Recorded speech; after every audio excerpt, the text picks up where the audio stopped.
Selamat datang Bapak, Ibu, dan Saudara terkasih di dalam Tuhan. Kita ketemu kembali di dalam acara PKSN Bulan Kitab Suci Nasional. Dan saat ini kita masuk di dalam pertemuan yang ketiga. Dalam pertemuan yang ketiga ini dengan judul Orang Berdosa Namun Dipercaya oleh Tuhan, mengambil sebuah inspirasi dari Injil Lukas bab 5 ayat 1 sampai dengan 11. Saudara terkasih di dalam Tuhan, sebelum kita masuk terutama di perikop ini, di dalam pertemuan ketiga ini, terlebih bagus kalau kita juga mengingat kembali pada pertemuan pertama dan pertemuan yang kedua, sehingga kita bisa melihat benang merah yang terjadi terutama di dalam PKSN ini dari pertemuan pertama sampai pertemuan ketiga nanti. Dalam pertemuan yang pertama, kita melihat betapa Tuhan, betapa Allah telah mengasihi kita. Tuhan memberikan partisipasi ya untuk berakur dengan manusia. Allah sendiri yang memberikan dirinya untuk apa? Untuk bersatu dan menerima kita sebagai manusia yang berdosa ini untuk bisa bersatu dengan Tuhan. Dan pada pertemuan yang kedua, kita masih mengingat tentang bagaimana Allah hadir di dalam anak manusia, yaitu Yesus, yang memiliki kuasa yang begitu luar biasa, yakni mengadili semua orang nantinya di akhir zaman, antara kambing dengan domba. Allah yang hadir untuk mengadili orang yang seperti itu, tapi juga menjelma sebagai manusia yang mungkin orang mengatakan rendah, dan juga hadir di mana orang yang mungkin tidak diperhitungkan oleh orang lain itu sebagai pengejawantahan dari Tuhan sendiri, yaitu orang yang ada di dalam penjara, orang yang sakit, orang yang kelaparan, dan sebagainya itu. Nah, itu yang telah kita lalui, terutama di dalam pertemuan pertama dan pertemuan yang kedua. Allah yang begitu luar biasa mau merendahkan dirinya untuk manusia, mencintai manusia sehabis-habisnya. Nah, Bapak, Ibu, dan Saudara terkasih dalam Tuhan, pada saat ini kita akan melihat bagaimana reaksi kita. Kalau tadi dari pihak Tuhan, sekarang bagaimana reaksi kita sebagai orang yang dicintai oleh Allah. Ini, kita telah dicintai oleh Allah. Lalu apa yang harus kita lakukan buat Allah? Apakah kita masih sombong seperti Adam dan Hawa? Atau kita harus bersimpuh dan juga mencoba melalui Tuhan untuk mencintai Allah? Nah, baik, marilah kita masuk di dalam renungan yang ketiga ini. Kita adalah orang yang berdosa, namun Allah memilih kita untuk menjadi orang-orang kepercayaannya. Kita diserai tugas yang sangat mulia, yaitu apa? Tugas pewartaan Injil keselamatan. Bapak, Ibu, Saudara terkasih di dalam Tuhan, sebelum kita melanjutkan dari permenuhan kita, marilah kita berdoa. Dalam nama Bapa dan Putra dan Roh Kudus, amin. Ya Allah yang Maha Rahim, kami bersyukur atas setiamu yang senantiasa menyertai kami, khususnya di saat kami berada di dalam kesulitan hidup. Terima kasih, karena pada kesempatan ini, Engkau telah mengumpulkan kami kembali sebagai saudara seiman. Kami hendak membaca dan merenungkan sabda-Mu. Terangi kami semua dengan kuasa Roh Kudus-Mu, agar kami dapat memahami kebenaran sabda-Mu, agar kami dapat mengatur hidup kami seturut kehendak-Mu. Demi Kristus Tuhan dan pengantara kami. Amin. Bapak, Ibu, Saudara kasih di dalam Tuhan, kita akan mendengarkan sabda Tuhan dari Lukas bab 5 ayat 1 sampai dengan 11. Untuk membantu Bapak Ibu nantinya merenungkan dan membaca perikop ini, Maka perikop ini sebenarnya itu terdiri atas 3 gagasan pokok. Dan 3 gagasan pokok ini adalah sebagai berikut. Yang pertama adalah kisah panggilan para murid perdana. Siapa para murid perdana itu? Petrus dan kawan-kawannya. Yang kedua, melihat kejadian yang tidak masuk akal, terutama yang dialami oleh para murid perdana itu, yaitu dialami oleh Petrus dan teman-temannya. Lalu dari situ muncul kesadaran pemahaman awal akan siapa Yesus. Muncul bentuk kesadaran akan kedosaan dan merasa tidak layak. Lalu juga Tuhan memilih Simon yang berdosa sebagai penjala manusia. Simon adalah teladan orang beriman. Simon tidak hanya melihat mukjizat Yesus yang berakhir dengan kata wow, tetapi sampai pada kesadaran akan kedosaan. Ajakan Tuhan langsung disambut, langsung diterima oleh Petrus, yaitu apa? Meninggalkan semua dan mengikuti Yesus. Nah, Bapak, Ibu, dan Saudara terkasih di dalam Tuhan, mari kita mempersiapkan hati dan diri kita untuk menerima sabda Tuhan. Pembacaan diambil dari Injil Lukas bab 5 ayat 1 sampai dengan 11. Pada suatu kali, Yesus berdiri di pantai Danau Genesaret. Sedang orang banyak mengerumuni dia, hendak mendengarkan firman Allah. Ia melihat 2 perahu di tepi pantai. Nelayan-nelayannya telah turun dan sedang membasuh jalannya. Ia naik ke dalam salah satu perahu itu, yaitu perahu Simon, dan menyuruh dia supaya menolakkan perahunya sedikit jauh dari pantai. Lalu ia duduk dan mengajar orang banyak itu di atas perahu.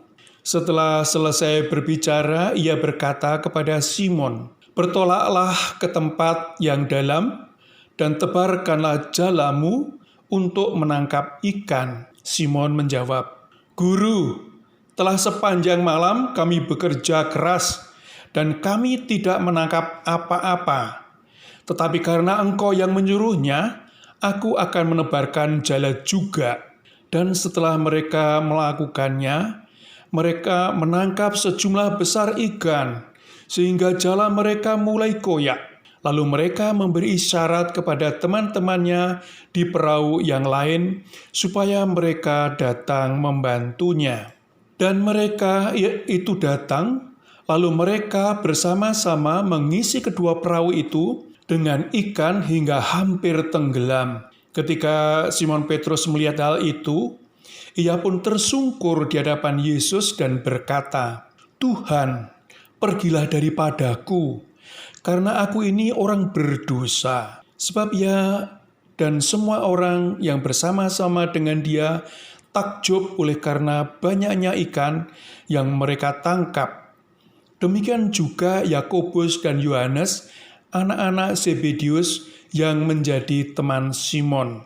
Kata Yesus kepada Simon, "Jangan takut, mulai dari sekarang engkau akan menjadi penjala manusia."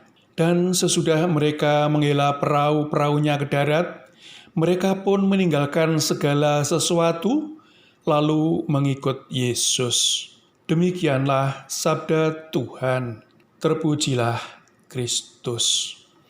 Bapak, Ibu, Saudara terkasih di dalam Tuhan, tadi kita sudah mendapatkan 3 hal, paling tidak ancang-ancang buat kita, apa sih yang mau dibicarakan di dalam perikop Injil Lukas ini. Untuk membantu Bapak Ibu di dalam merenungkan dari bacaan ini, ada 5 pertanyaan yang ini saya kira bagus, yang bisa membantu kita, terutama di dalam pemahaman-pemahaman ini. Mari kita ikuti satu demi satu dari apa yang ada di dalam pertanyaan-pertanyaan ini. Yang pertama, di mana peristiwa itu terjadi, terutama di dalam ayat 1 tadi ya. Di mana sebetulnya peristiwa tadi terjadi? Ini terjadi di sekitar atau di Danau Genesaret. Ini terutama sebetulnya Danau Genesaret ini kalau di dalam Perjanjian Lama bernama Kineret. Jadi Danau Genesaret itu adalah Kineret di dalam Perjanjian Lama. Adalah tempat lain untuk Galilea. Jadi Galilea itu adalah Kineret itu. Jadi tempat lain dari Galilea ini. Dan khususnya menunjuk kepada daerah di sebelah selatan Kapernaum. Sebelah selatan Kapernaum ini bisa dilihat nanti di Markus ya, Markus bab 6 ayat 53. Tapi juga bagus Bapak Ibu kalau kita sebelum membahas lebih dalam dari bacaan ini posisinya di mana untuk di Injil Lukas ya. Secara keseluruhannya. Sebetulnya di dalam Injil Lukas ini ada di tempat yang masih awal-awal ya, saya mengatakan masih awal-awal, yaitu ada di bagian yang keempat. Di Injil Lukas sebetulnya kalau kita membagi di dalam kelompok besar, itu sebetulnya ada 7 bagian. Bagian yang pertama itu adalah bab 1 ayat 1-4, itu isinya tentang pendahuluan. Lalu bab 1 ayat 5 sampai bab 2 ayat 52, itu tentang kelahiran dan masa kanak-kanak Yesus. Ya, itu. Jadi misalnya tentang nubuat-nubuat tentang kelahiran Yohanes, lalu kelahiran Yesus, kunjungan Maria kepada Elisabet dan sebagainya itu. Lalu bagian yang ketiga itu tentang Yohanes Pembaptis. Dalam Lukas ini cerita-cerita tentang Yohanes Pembaptis lumayan agak banyak. Yaitu bab 3 ayat 1 sampai bab 4 ayat 13. Lalu pada bagian yang keempat, yaitu bab 4 ayat 14 sampai bab 9 ayat 50, yaitu tentang pelayanan Yesus di Galilea. Ya, ini pada bagian ini. Ya. Ini. Jadi di sini bab 4 ayat 14 sampai bab 5 ayat 11 itu adalah kabar baik tentang kerajaan Allah. Jadi mulai bab 4 atau ini sudah mulai ditunjukkan tentang apa? Tentang kerajaan Allah. Lalu nanti bab 5 ayat 12 sampai 6-11 itu tentang permulaan pertikaian dengan orang-orang Farisi dan seterusnya. Lalu bab 9 ayat 51 sampai 19 ayat 10 itu perjalanan Yesus ke Yerusalem. Lalu bab 19 ayat 11 sampai 21 ayat 38 itu adalah pelayanan Yesus di Yerusalem. Dan bagian yang terakhir dari bagian Lukas itu adalah bab 22 ayat 1 sampai 24 ayat 53, yaitu tentang penderitaan dan kebangkitan Yesus. Jadi kita ada di posisi bagian yang keempat ya. Di posisi bagian yang keempat yaitu bab 5 ayat 11. Antaranya adalah bab 4 ayat 14 sampai bab 5 ayat 1 sampai 11. Ini tentang kabar baik tentang kerajaan Allah. Kabar baik ini dimulai dengan sebuah pertobatan ini. Jadi kalau kita ditanyakan di mana itu peristiwa terjadi, itu adalah di Danau Genesaret ya. Di Danau Genesaret yang letaknya adalah di daerah Galilea.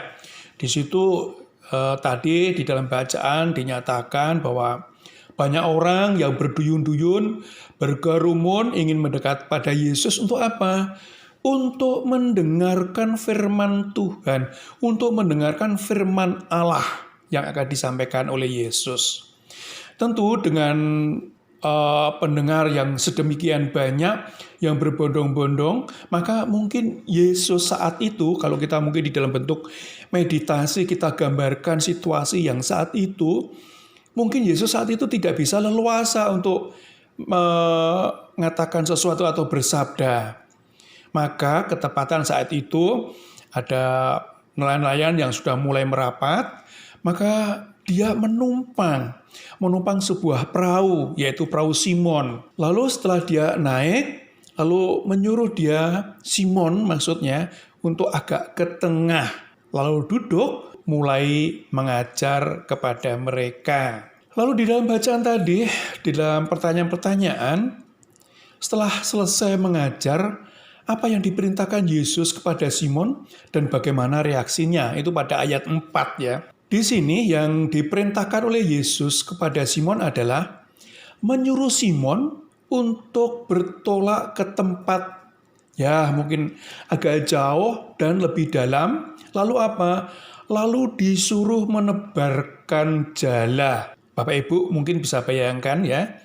Kalau misalnya Bapak atau Ibu atau Saudara itu adalah seorang nelayan yang memang sudah profesional, pasti tahu ya memang kita karena kita ada di daerah yang ngare, daerah-daerah seperti ini pasti kita tidak mengalami bagaimana menjadi nelayan, tapi paling tidak mungkin Bapak Ibu pernah mancing di laut dan sebagainya itu pasti tahu kapan saatnya bisa menangkap ikan.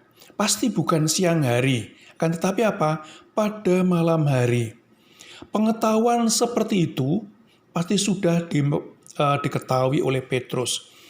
Petrus sebagai nelayan profesional tahu benar kapan saatnya ikan itu ada, saatnya ikan itu tidak ada. Dan apa yang dialami pada saat itu ketika Yesus mengatakan, bertolaklah ke tengah dan tebarkanlah jala, maka masuk akal sekali ketika Petrus mengatakan, Tuhan, sudah semalam-malaman aku itu menebarkan jala di sana, aku telah bekerja keras, tapi tidak mendapatkan apa-apa. Ada satu hal yang bagus sekali dikatakan oleh Petrus, yaitu, tapi karena engkau yang menyuruh aku, maka aku akan melakukannya. Bapak Ibu, Petrus mungkin saat itu, ya saya bisa memahami, pasti sudah dongkol setengah mati, nggak percaya, dengan penuh keterpaksaan, dia menebarkan jala itu.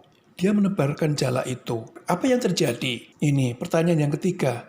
Yang terjadi adalah Simon menemukan, Simon mendapatkan ikan-ikan yang banyak sekali. Bahkan apa?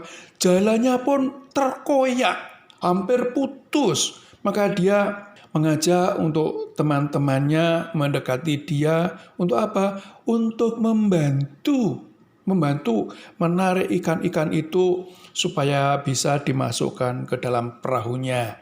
Ini luar biasa sekali. Simon begitu terkejut, Simon begitu kagum. Mungkin juga saat itu yang dirasakan pertama-tama adalah gembira. Pasti. Semalaman tidak mendapatkan apa-apa, tapi tiba-tiba mendapatkan itu. Tiba-tiba mendapatkan ikan yang sangat banyak sekali. Biasanya orang mengatakan langsung, yes, panen raya pada saat ini. Itu yang dialami pertama-tama. Tapi setelah itu apa yang dialami oleh Petrus? Dia mulai menunduk, mulai merasa, ya, aku tadi merasa tidak percaya. Ya, aku tadi merasa dongkol. Ya, aku tadi sama sekali tidak memperhitungkan siapa yang berbicara dengan aku, siapa yang menyuruh aku. Luar biasa sekali di sini dia mendapatkan ikan yang sangat banyak sekali. Tapi dari di situ juga Petrus mulai melihat sesuatu. Bukan hanya wow, ada mukjizat yang luar biasa dari Tuhan. Tapi mukjizat itu kemudian menyadarkan hati Petrus sampai kepada sentuhan yang terdalam. Yaitu apa? Bahwa dirinya tidak layak. Simon merasa, aku telah berdosa, aku merasa diriku paling hebat, aku ini adalah sombong. Seperti apa? Seperti Adam yang dulu telah sombong. Ini yang membuat dosa yang pertama itu. Simon pun juga merasa itu. Lalu apa yang terjadi saat itu yang dilakukan Simon? Simon berlutut lalu mengatakan, Tuhan, pergilah jauh daripadaku. Aku ini tidak layak. Aku ini orang berdosa. Aku tidak pantas. Karena apa? Aku adalah orang berdosa. Simon merasa berdosa. Dan itu pasti dilakukan bukan hanya sebagai drama, tapi dilakukan sungguh-sungguh dari hatinya yang sangat dalam. Yang pertama merasa bahwa Yesus tidak ada artinya apa-apa. Yesus itu siapa sih? Kamu orang yang tidak saya kenal. Kamu bisa berbuat apa dengan dunia perikanan yang seperti ini? Tapi terjadilah sesuatu hal yang luar biasa sekali. Bahkan tidak bisa dimengerti oleh akal dan pikiran Petrus. Saudara terkasih di dalam Tuhan, dari mukjizat ini tadi saya mengatakan tidak berhenti kepada suatu yang wow, yang dianggap luar biasa, tetapi sampai pada kesadaran bahwa dirinya adalah orang berdosa. Kalau boleh kita merenungkan dari segala mukjizat Bapak Ibu, mukjizat yang dialami Petrus memang sangat luar biasa sekali. Lalu kita kalau mau dalami di dalam kehidupan kita, apakah kita pernah mengalami mukjizat yang luar biasa sekali yang diberikan Tuhan kepada kita? Mungkin di dalam kehidupan kita tidak pernah merasakan itu.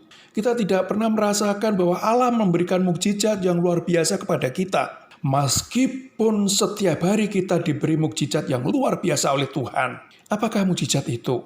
Apakah Bapak Ibu ketika bangun pagi bisa menghirup udara yang segar, masih bisa melihat bahwa jantung dan paru-paru kita masih berdenyut? Coba kalau kita menghitung-hitung, kalau misalnya tadi malam Tuhan itu lupa untuk memberikan nafas kepada kita, apa yang terjadi? Pasti kita mati. Ini adalah mukjizat yang sering tidak kita rasakan, tetapi ini diberikan Tuhan terus-menerus kepada kita. Kalau kita sekali lagi kalau mau menghitung, satu tabung oksigen yang dikonsumsi oleh orang 1 jam itu menghabiskan berapa ribu 1 jam oksigen yang kita butuhkan. Kalau ini dibuat sebagai rupiah, kalau saya perkenalkan, usia saya sudah 56 tahun, itu berapa jam? Kalikan berapa harganya 1 jam oksigen. Wow, Tuhan begitu luar biasa melimpahkan mukjizat itu kepada kita. Tapi terkadang kita tidak menyadari itu. Bangun tidur ya udah bangun tidur. Kita masih ingat lagu anak-anak, bangun tidurku terus mandi. Tapi tidak pernah ingat bangun tidurku terus apa? Doa, mengucap syukur dan terima kasih. Yang lebih bagus yaitu apa? Bangun tidur, duduk sebentar, mengucapkan syukur, terima kasih, puji Tuhan, ya Tuhan, kami telah masih Engkau jagai, telah Engkau berikan hidup kembali pada saat ini. Untuk apa? Menghirup hari yang baru, menghirup udara yang segar, menerima mataharimu yang baru. Ini mukjizat-mukjizat yang diberikan Tuhan yang tidak kita rasakan. Demikian juga yang dialami Petrus, yang tidak menyangka-nyangka, yang tidak disadari, tapi ternyata pada saat itu sampai kepada saatnya Petrus menyadari, ya, yang saya hadapi adalah Tuhan yang penuh kasih, Tuhan yang dan bahkan yang sangat hebat lagi, betapa rahimnya Tuhan, yaitu bahwa tidak memandang Petrus sebagai orang yang berdosa, tidak memandang Simon, ya udah kamu berdosa, ya wis tak ampuni selesai, tapi Tuhan mau menerima Simon sebagai apa? Bukan hanya langgeng sebagai penjala ikan, tetapi dipilih untuk menjadi penjala manusia. Luar biasa sekali yang responnya dari Petrus. Apa yang responnya Petrus? Petrus langsung meninggalkan yang ada dan mengikuti Yesus. Demikian juga dengan yang lain. Ada Yohanes, anak-anak Zebedeus ini mengikuti Petrus dan juga mengikuti Yesus. Sungguh luar biasa kalau kita melihat bagaimana Allah hadir dan Allah boleh memilih orang yang berdosa tersebut untuk apa?